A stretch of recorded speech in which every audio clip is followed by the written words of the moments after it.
Welcome back to Kerbal Space Program. In our last episode, we went to Eve and established orbit around it. Today, we're going to try to encounter Eve's moon Gilly and land there.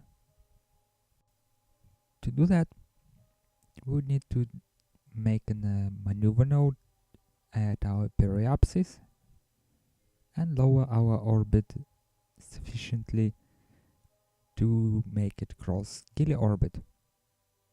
And that is exactly what we're doing right now. We're also going to change inclination of our orbit to make sure that it's the same as the Gilly inclination. After we've done that, we're going to simply orbit around Eve, waiting for the encounter. What will happen is, because our speed is different than the speed of Gilly, at some point in the future, our orbits will definitely intersect and we'll definitely have an encounter. And here we're failing miserably with our maneuver node, so we have to create another one. Or just use the prograde burn to increase our orbit. And we're just orbiting. And here we go. On the second orbit, we have an encounter.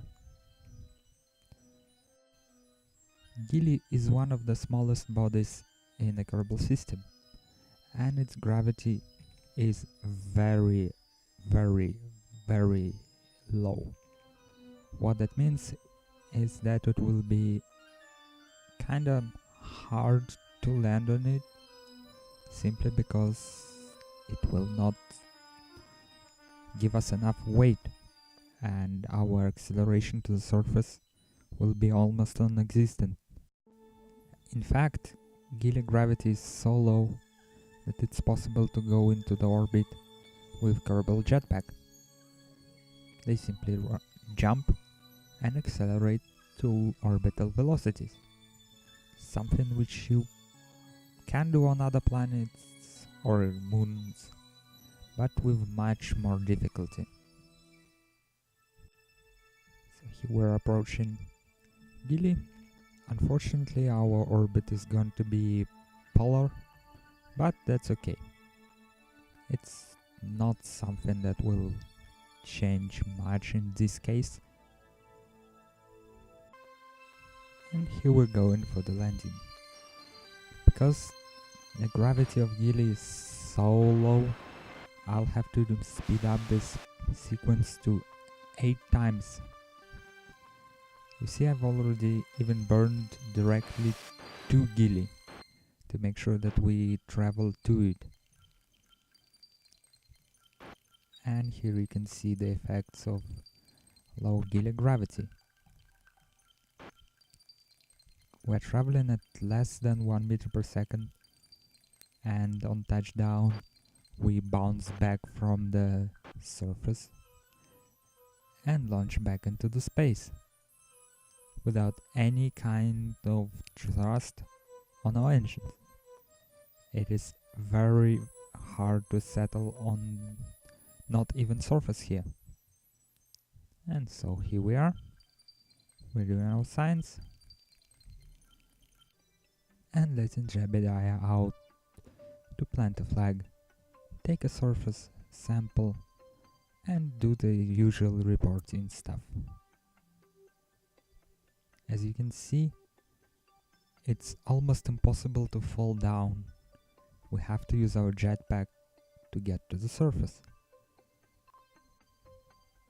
And here's our Kerbal flag, which we'll call Gilly 1. Oh, Gilly landing. Sorry. We'll take a sample. Even Kerbal thinks it's hard to take the sample, because the sample always tries to escape you. We do our usual report, and look at this. Our Kerbal is walking in the air. Let's speed up our return. It's only possible by using jetpack, because any kind of jump will take us into practically lower Gilly orbit. At this point, I had to make an unfortunate cut in the video, because my first attempt to get to the Kerbal ended up in a disaster, and I had to quick load. But my quick save was actually still in the orbit of Gilly. So yeah. I've redone the whole landing sequence and only started recording again when we were taking off. As you can see, Gilly escape velocity is absolutely minimal.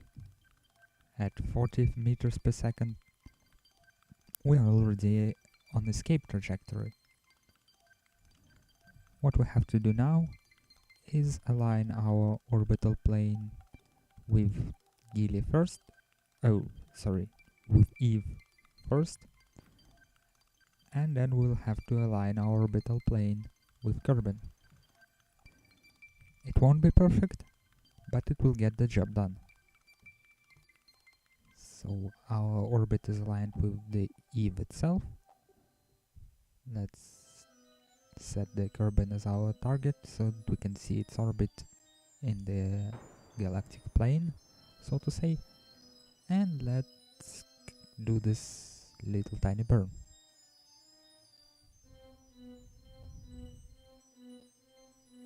Let's also increase our apoapsis a little bit, so that we don't actually encounter Gilly again.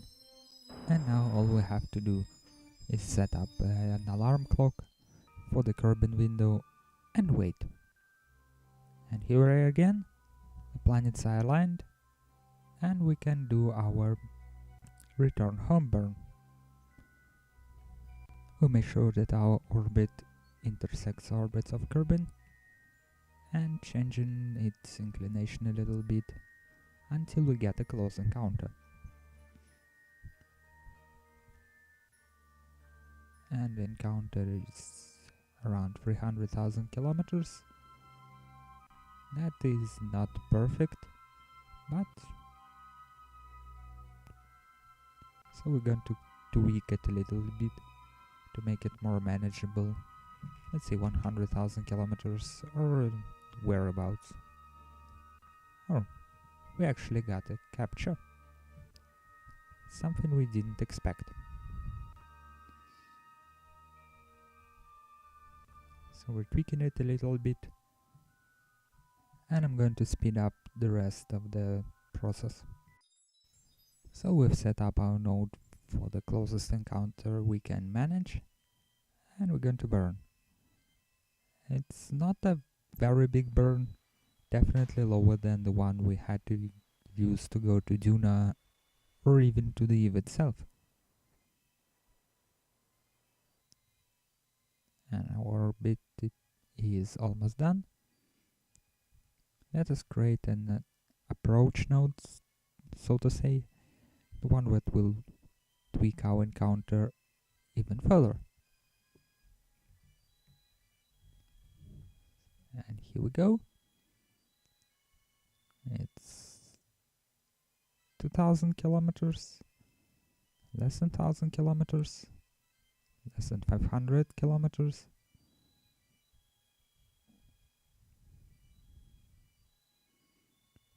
And it actually shows a prediction that will end somewhere around 20 kilometers above the Kerbal. Perfect.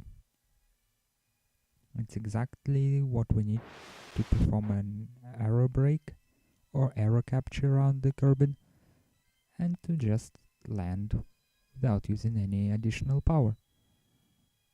But as you can see, it doesn't exactly work the way we want it, so we have to perform some course corrections on our approach already within the orbit of Minmus.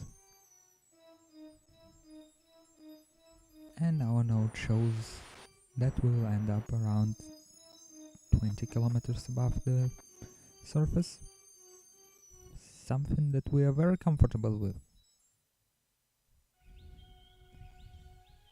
And here we are, our final approach. We will definitely have an aero break and we'll land somewhere on Mother Kerbin. I'll speed up the re-entry process because we already seen it many times and it's exactly the same every time we do it. The only difference now is that we actually used some of the fuel we had, although we didn't need it. And now we are staging everything not important and falling down like a fiery meteor across the skies. The only problem that we encounter here is that our capsule doesn't want to turn retrograde and always wanted to face prograde. But that doesn't really change anything. And here we go. And parachutes are deployed. Everything is fine. Jebediah is clapping. He is happy. He'll surely receive another ribbon or badge for another successful interplanetary mission and the sample return. And on this note, let us end this episode. Today, we've performed a very big mission and recovered a lot of signs from it. It will be approximately 2000 signs. We'll see the number on the next screen. Next time, we're going to perform more signs and we are going to go to furthest planet ever. We are going to Gilly and its moon called Lathe, the only moon in Kerbal system which has atmosphere and where jet engines work. Maybe I'll try to design some kind of plane for this place, but not this time. Thank you all for watching, and remember to like, dislike or comment a video.